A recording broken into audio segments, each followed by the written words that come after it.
What's up, everybody? How's everybody doing today, man? You already know how it go. It is your boy B back with another video. Thank you guys so much for watching. I appreciate you. I hope you guys continue to make money work for you and don't work for the money. If you are new and this is the first time you're seeing me, what's poppin'? My name is Brandon Jones and I specialize in when you make an extra income. And today we're talking about how you can start phone flipping with less than $500. Guys, there is a misconception that phone flipping costs a lot of money to start, and it doesn't. I personally started phone flipping with no money. And I'm going to share with you guys exactly how you can do that. And honestly, it's not something, phone flipping is really big on the factor of having a network. When you want to start phone flipping and you feel as though you want to do it all by yourself, right? You can do that, but it's going to cost you more. Because see, prime example, if you were to want to buy devices and let's say in your area, you go on OfferUp and you're looking for an iPhone 11, but all you see is cracked iPhone 11s. What would you do? What would you do? Would you buy the iPhone 11s knowing that they're cracked and you don't know how to fix phones? Or would you just pass up on them because it's like, I don't know how to fix phones? 9 out of 10, you're going to pass up on them because you don't know how to fix phones. It would be a bad investment, right? It would be something of a throwaway phone, something that you would buy and just sit in your drawer because you wouldn't know what to do with it, right? This is where the networking part comes into play. Because if you were to buy that device, already have networked with a phone repair store in your area, you could have dropped that off to them and they could have fixed it and you would have been able to sell it after. Now, I'm going to go over that strategy and another strategy when it comes to how you can actually leverage not only your money, but your networking to impactfully reduce the cost that you would be paying to buy these devices. There is a buyer's price list on I'mHustlersMindset.com for $80. And this price list gives you the market value of the devices. And it also gives you access to 56 buyers in the country and internationally. And these buyers are all bidding to make you the most money. But most importantly, my favorite part about this price list is the market value. Knowing exactly how much a phone is worth in the market is key when you are a phone flipper, because you want to be able to decipher exactly how much you should pay for a device at that said time, okay? Now, if I was to do it all again and start phone flipping from scratch without knowing much, I honestly would need to build myself up to the point to where I have a network of at least 5 individuals, probably 2 phone repairmen, 2 buyers, at least 2 buyers. You should never only have 1 buyer, at least 2 buyers, and somebody that can meet another person if I'm busy, right? Like a friend or something that can be my runner, okay? I need at least 5 people. Now, me using these 5 people is going to help me not only with money, but it's going to help me with time. Because see, when it comes to phone flipping, it is a very time consuming side hustle, because you have to not only sit there, negotiate, but you also have to actually physically get up, physically meet someone, physically hand them cash, physically check the phone. Then you need to physically bring the phone back to the house, physically look for the IMEI and send it to the buyer and all of that, right? So those are steps. And those steps can be fast, efficient, but they're also dangerous. You meeting somebody in person, it's not something to play with, okay? You can get robbed, you can get hurt. So that's why I tell people this is a serious thing, okay?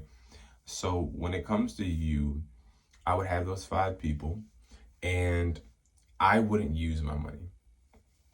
I'm gonna repeat, I wouldn't really use my money.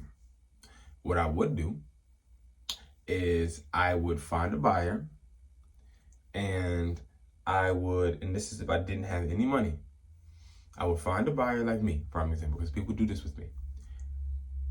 They're the middleman, I am the buyer, and they go out and find me the seller.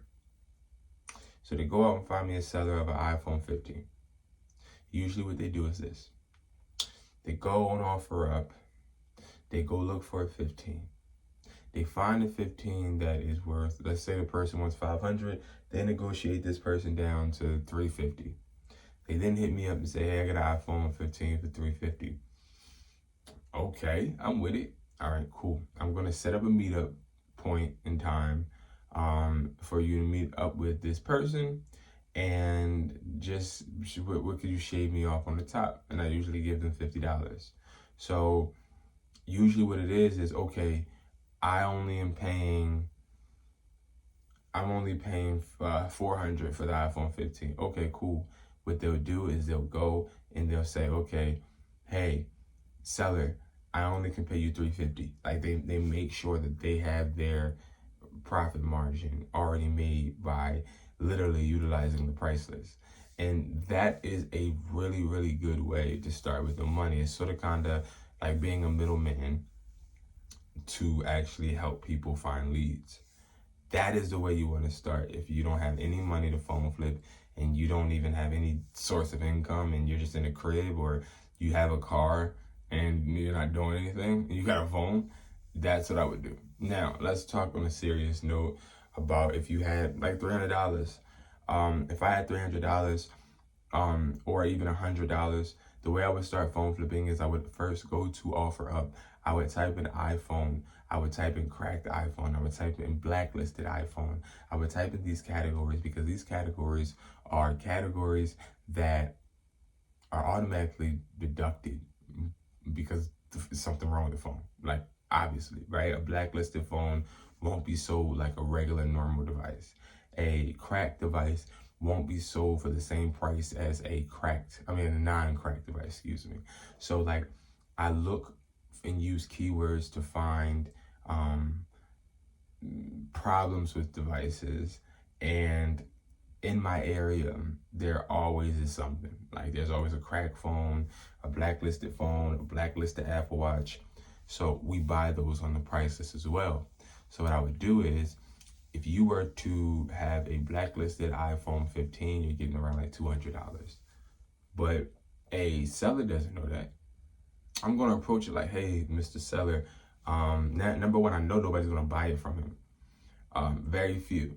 So, hey, Mr. Seller, I see that you have a blacklisted iPhone 15. I'm actually looking to use this phone for the speaker. I'm a repairman. I'm going to just lie. I'm a repairman. And I wanted to use it for parts. So I could do $100. Or I can do $80. Like, I'm letting you think that I'm using it for parts when in reality, I'm shipping it to a buyer. So like, that's how you want to approach it. Or, hey, how you doing, Mr. Seller? I see that you have a cracked iPhone 11. So I'm not going to lie. Right now, the iPhone 11 screens are going a bit higher since this whole issue at the border. So what I could do is I could pay you $85. No, that's too low. Okay, the most I can do is probably $100, but you would have to come to me. Or like, utilize all of your money. Like, just utilize your money to make them jump through hoops. Utilize your money, but also you need a story. You need some type of small, condensed background on why you're offering them this low price. Do not go ahead explaining a whole storybook. What I would say is just utilize it to where it's like, okay, I understand that you have this cracked iPhone 11 and, I really do want it. But the screen is not the only problem. It's also an old device. Oh, and also it's a 64 gigabyte. So I'm not going to lie to you. The most I'll be able to do is 75. And don't get this twisted. And this is an extra tip. I just thought to myself, a lot of people will do these things, but they'll start to act desperate. They'll make an offer. And when their offer is declined, they'll be like, oh, okay, I'll just keep going up. No. Don't keep going up. Do not keep going up. There is a thing of just knowing how to leave a sale alone, because the sale will come back. Trust yourself. Trust the process. Understand that if somebody says no, that just means no for the moment. It doesn't necessarily mean no forever. So let the sale simmer. Some sales need to sit, especially if you're dealing with a low budget. Sometimes you're going to have to let sales sit, let them peep out the scenery, scope the scenery out, and then realize that you have the best offer.